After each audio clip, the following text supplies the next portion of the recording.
Welcome to the Box Score Sports Podcast.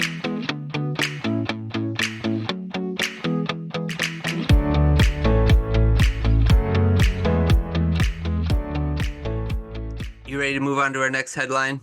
Yes, sir. Let's get Okay, so speaking of Super Bowl and potential opponents that the Lions could face, wouldn't it be just awesome if they ended up playing against the Dolphins in the Super Bowl? No. Wouldn't that just make all our lives so much better? No. With that being said, you're like, Ryan, stop. There's a point when you get too greedy. I think Right. I'm No, hitting you're that being point. you're being really greedy. I've already got That's one right. of your teams going to the Super Bowl. I don't need both. That's right.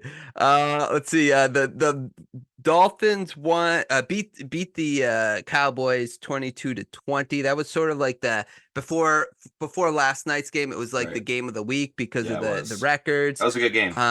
Yeah. Tua was good. Dak was also good. He led the drive to put the Cowboys up, and then the Dolphins moved downfield to put them in field goal range. The kicker, the Sanders there, he was 5 for 5 for field goals on Sunday. He hit 250 big field goals in the game. Like, Yeah, he did. Yeah, so he was good. Tyreek almost had 100 yards. CeeDee Lamb did get 100 yards. This was just a fun game. There was a couple bad calls, but they kind of like offset each other. There was 2 roughing the passer calls against each team that I thought were both bogus. So, come on, NFL, clean that up. There was a couple of bad roughing the passer calls Well, this look what the weekend. ref did last night to Lamar Jackson. Got him a safety because he fell down. These refs are just they're a clown. Well, they're clowns this year. I will say, to be fair to that one ref, if they were at like the 20-25 yard line, I would have never guessed like that Lamar Jackson would have ran back 20 yards to the end zone. I think the ref was far enough back he thought he was safe, and then he wasn't anymore. So to be fair to that official, that was kind of funny. You can't be stumbling over yourself, bro. Come on, bro. No, it's true. It's true. Any thoughts on the Dolphins Cowboys game? No, it was a good win for Miami. They needed that win to stay atop the AFC. Now with Baltimore winning, Miami needed this win, so it was a good win for Miami. But it's a tough loss for Dallas. Dak played great. He had the game-winning drive. Dak's proven the critics wrong that you guys can't, that people can't win with Dak, that Dallas can't win with Dak. Dak's not this top tier quarterback, but he's proven that this year that he has been.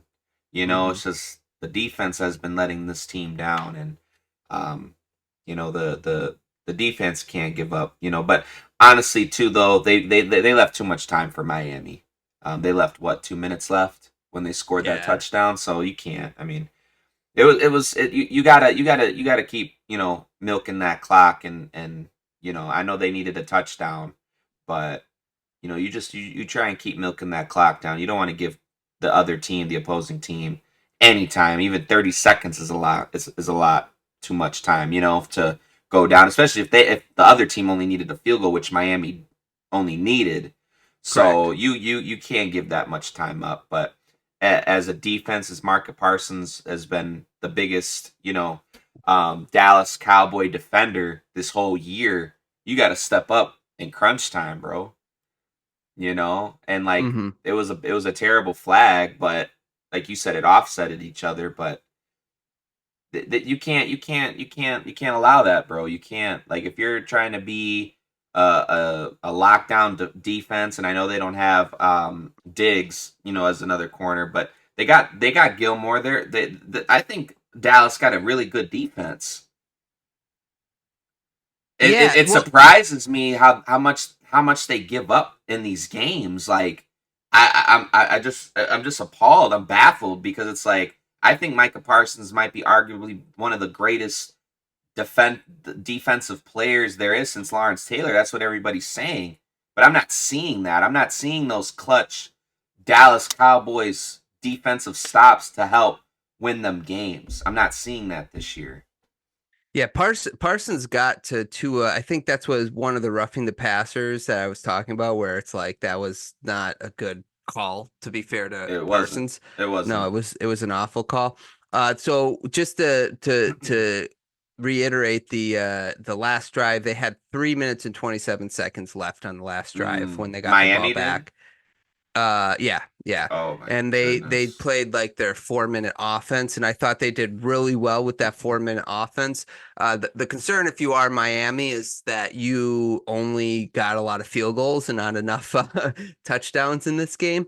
So where the defense did hold up for the Cowboys is they were definitely the definition of bend and don't break. Like they just allowed the Dolphins to get in field goal range, and then they would kind of Right. stifle them. But at some point, too You many can't field goal. bend at all. Right. Right. Well, and the thing was, the Dolphins even left points on the board because there was they got into the red zone one time and they went for it on fourth down and lost um uh they lost they didn't get the first down, so they left Right. points on the board in that sense. And then Christian Wilkins was called for a roughing the passer in the end zone that was also a bogus roughing the passer, Right. that helped the Cowboys get that drive going. But the point is like, you're right, they can't bend that much, but in the sense of for as good as the offense the Dolphins have, to only allow them We'll to look. have field goals is pretty good, except one touchdown, obviously. But We'll look at, like you said, in that 4 minute offense.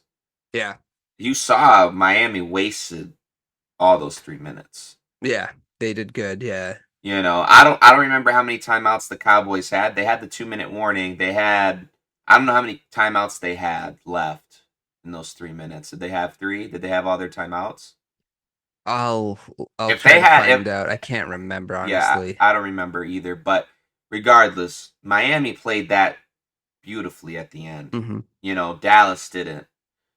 So um, Yeah, they did it's have all three of their timeouts real quick. they They did. did. So Yep. that makes Yep. it even worse. Yeah. That Yeah. makes it even worse. You had 4 timeouts and you couldn't get the ball back into Dak Prescott's hands because Miami played that beautifully. They They did. let They them wait. did. They wasted all their timeouts and milked the clock after the 2 minute warning because they knew all Yeah. they needed was a field goal. So Dallas played that. You got to get stops, man. Got to get stops. Or at least if you're going to give up a field goal, at least give your quarterback or your offense another chance to try and get a field goal back. Even if you wasted all your timeouts, Correct. you can't leave a minute and 40 seconds left on the clock. Yeah. That's terrible. Yeah, no, So, it wasn't good by the Cowboys. And at some point you think like if you're the Cowboys, like I know that some teams do this and I don't know the validity to this strategy, but you just let the other team score to give your team a chance to well, respond. I've seen those strategies too. I've seen it in the Super Bowl with the Giants and the Pats, where the Patriots just let Bradshaw just run it in at the end there. I don't Yep. know if you remember that Super Yeah, Bowl. I do. Sure, everybody Yeah. does. Everybody hates New England, but what I'm saying is, I remember the Patriots just allowing the Giants because the Giants were just going to knee it, milk it, not do anything to give Brady another opportunity to at least get us into field goal range or to score a touchdown. And Yeah. there's like a whole minute or something left, so um, it's a great strategy to do it because you want to give your you want to give your offense an opportunity to win you the game. So um, I don't know why Dallas just didn't. I know they don't want to give up a touchdown, but at this point, would you rather lose like the way they just did, or would you rather at least have a fighting chance? Because Miami just Yeah. milked that all the way to the last second and kicked the field goal. That hurts. Yeah, so the last time out they called, let's see here, I wanted to check that out. It was like with a minute 30 left, and the Dolphins weren't quite close enough to let them score. I think that could have been why. But But the yeah, Dolphins weren't in field goal range. no, they were in field goal range, but like, when you let someone score when they're running the ball, you typically have to be a little closer to the end zone than 20 yards, because Well, otherwise they'll sit on the ball. Like teams have gotten smart enough now right, where they where the won't running score. backs will like slide. Yeah, they won't score. So Right, that's the right. other part of it. So That's true. um Well, that's what I was saying. I know they didn't want to give up a touchdown. You don't want to give up a touchdown.